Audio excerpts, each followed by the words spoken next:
अस्सलाम वालेकुम। बाबर पिक्चर्स और आइडियल मूवीज के तहत तैयार और रिलीज होने वाली इस फिल्म के सरमायाकार सफदर मसूद और हसन तारिक थे, जिसकी कहानी आगा हसन इम्तिसाल ने लिखी। फिल्म के डायरेक्टर हसन तारिक ही थे, जिन्होंने फिल्म का स्क्रीन प्ले भी लिखा।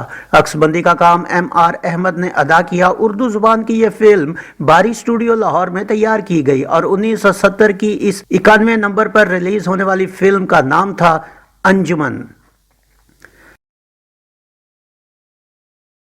फिल्म के नुमायां अदाकारों में रानी, वहीद मुराद, दीबा, सबीहा, संतोष कुमार, लहरी, तमन्ना, गौतम, नज़ीर बेदी, इलियास कश्मीरी और इमदाद हुसैन शामिल थे। इस फिल्म की कहानी क्या थी, आइए देखते हैं। फिल्म की कहानी नवाब वजाहत अदाकार संतोष से शुरू होती है, जो अपनी बीवी जरताज अदाकारा सबीहा खानुम और भाई आसिफ अदाकार वहीद मुराद के साथ शाहाना जिंदगी गुजारता है। बे औलाद वजाहत, जो बच्चों का शदाई और ख्वाहिशमंद होता है, एक दिन एक मौसीकी की महफिल में उसकी मुलाकात शहर की मशहूर तोआइफ अंजुमन अदाकारा रानी से होती है, जो अपनी नायका शमशाद बेगम अदाकारा तमन्ना के मजबूर करने पर नाच गाने के लिए मजबूर होती है और एक अच्छी और शरीफ जिंदगी गुजारना चाहती है। शमशाद बेगम अंजुमन के जरिए नवाब वजाहत को फांसने की कोशिश करती है, मगर बे औलाद वजाहत पहले ही अंजुमन के हुस्न का असीर हो चुका होता है। इधर जरताज की बहन नुदरत अदाकारा दीबा उससे मिलने और उनके घर रहने आती है और एक ही घर में रहते हुए नुदरत और आसिफ एक दूसरे के करीब आ जाते हैं। इधर अंजुमन अपनी मां की चाल के मुताबिक वजाहत के करीब होना शुरू हो जाती है और उसकी मोहब्बत में वजाहत जरताज से दूर होने लगता है। यूं एक दिन वजाहत जरताज और आसिफ को अपनी और अंजुमन की मोहब्बत के बारे में बता देता है। वजाहत के मुंह से अंजुमन का लफ्ज सुनकर आसिफ अंजुमन से मिलकर उसे वजाहत से दूर रहने का कहता है, मगर अंजुमन, जो आसिफ को देखकर उसकी दीवानी हो जाती है, वो ये शर्त रखती है कि वजाहत को छोड़ने के बदले उसे यानी आसिफ को अंजुमन से रोजाना मिलना होगा।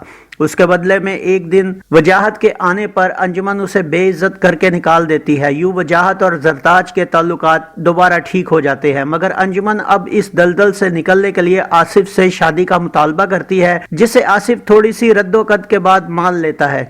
इधर घर में आसिफ और नुदरत की शादी का फैसला हो जाता है, मगर मोहब्बत में नाकामी और अंजुमन का मुतालबा आसिफ को तोड़ के रख देता है और एक दिन वो शराब के नशे में धुत घर आता है, जिसे देखकर जरताज उसे बुरा भला कहती है। कमरे में आने के बाद नुदरत भी उसे खूब सुनाती है, जिस पर आसिफ उसे सारी हकीकत बताता है कि किस तरह उसने अपनी भाभी का घर बचाने के लिए अपनी मोहब्बत और जज्बात को कुर्बान कर दिया।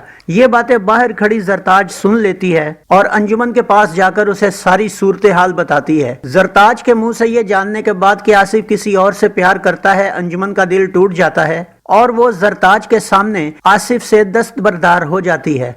आसिफ और नुदरत की शादी के दिन अंजुमन उनके घर मुजरा करने आती है और नाचते हुए जहर खाकर वहीं उनके घर में ही मर जाती है। यूं अंजुमन अपनी मोहब्बत को कुर्बान करके आसिफ और नुदरत की जिंदगी में खुशियां भर देती है। इस फिल्म का म्यूजिक क्या था, आइए देखते हैं।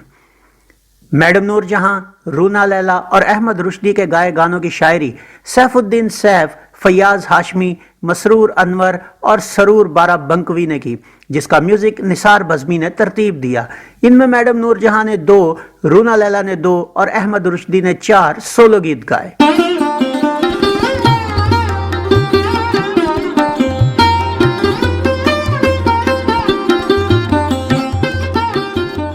8 गानों पर मुश्तमिल इस फिल्म में मैडम नूरजहां के इजहार भी मुश्किल है, चुप रह भी नहीं सकते, मजबूर हैं उफ अल्लाह, कुछ कह भी नहीं सकते, ये गीत अदाकारा रानी पर पिक्चराइज हुआ।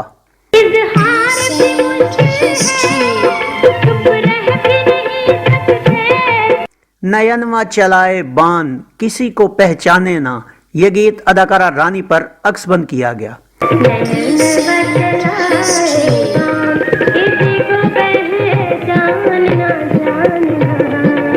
रूना लैला का मशहूर जमाना गीत आप दिल की अंजुमन में हुस्न बनकर आ गए, ये गीत अदाकारा रानी पर फिल्माया गया। आप दिल की अंजुमन में हुस्न बनकर आ गए हो, दिल धड़के मैं तुमसे ये कैसे कहूँ, कहती है मेरी नजर शुक्रिया, ये गीत भी अदाकारा रानी पर ही शूट हुआ।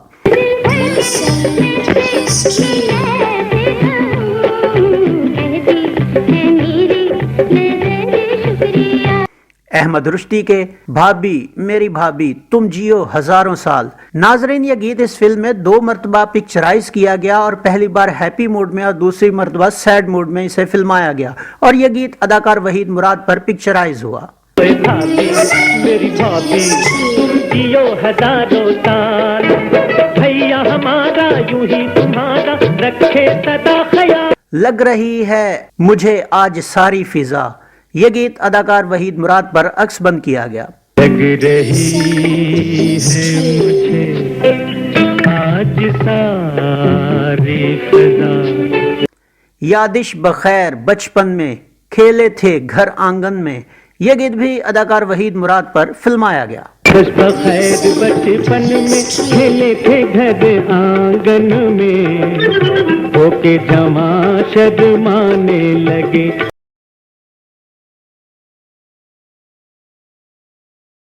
یہ فلم 31 جولائی 1970 بروز جمعہ کو پاکستان بھر میں نمائش کے لیے پیش کی گئی۔ کراچی میں اسے پیراڈائز، شالیمار، نواب شاہ کے ریگل، لاڑکانہ کے ایمپائر، ملتان کے سٹار لائٹ، فیصل آباد کے بابر، راول پنڈی کے ریالٹو، رحیم یار خان کے گلیکسی، پشاور کے سبرینا اور لاہور کے میٹروپول میں ریلیز کیا گیا۔ کراچی میں اس فلم نے 82 ہفتے کے بعد پلاٹینم جوبلی منائی اور باقی سرکٹ میں 32 ہفتے کا بزنس کیا۔ ملتان، فیصل آباد، پشاور، راول پنڈی اور رحیم یار خان کے سینماؤں کی تفصیلات کے لیے ہم جناب الیاس احمد، زوار کامریڈ، عتیق الرحمان، نوید اقبال، طفیل شاہ اور انوار الحسن کے مشکور ہیں۔ ناظرین، یہ فلم اصل میں 1969 کی فلم دلاں دے سودے کا ری میک تھی، جو خود بھی 1950 کی فلم دو آنسو کا ری میک تھی، مگر دلاں دے سودے اور انجمن میں دو آنسو سے ہٹ کر کافی تبدیلیاں کی گئی۔ ہاں، تینوں فلموں میں ایک کردار یعنی طوائف مشترک تھے، مگر سابقہ فلموں کی طرح یہ فلم بھی ہٹ ہوئی اور سال کی نہ صرف 7ویں سپر ہٹ فلم قرار پائی، بلکہ اس فلم کو 8 نگار ایوارڈ بھی ملے، جو اس سال ملنے والی فلموں میں کسی بھی فلم کو ملنے والے سب سے زیادہ ایوارڈ تھے، اور ان میں بہترین فلم، بہترین ہدایت کار حسن طارق، بہترین مزاحیہ اداکار لہری، موسیقار نثار بزمی، شاعر مسرور انور، گلوکارہ رونا لیلا، اس کے علاوہ فلم ایڈیٹر اور آرٹ ڈائریکٹر کا شعبہ بھی شامل تھا۔ یوں یہ فلم اپنی تمام تر رعنائیوں کے ساتھ پاکستانی فلمی ماضی کا حصہ بن گئی۔ تو یہ تھا فلم انجمن کا ایک مکمل ریویو۔ امید ہے آپ کو ہمارا یہ ویڈیو پسند آیا ہوگا۔ ویڈیو پسند آیا ہو تو اسے لائک کیجئے، کمنٹس باکس میں اپنی رائے کا اظہار کیجئے اور اس ویڈیو کو شیئر کیجئے۔ اس کے ساتھ گلفام کو اجازت دیجئے، اگلے ویڈیو میں ایک نئی فلم کے ریویو کے ساتھ آپ کے سامنے دوبارہ حاضر ہوں گے۔ اپنا بہت سا خیال رکھیے گا۔ اللہ آپ کا حامی و ناصر ہو۔ اللہ حافظ۔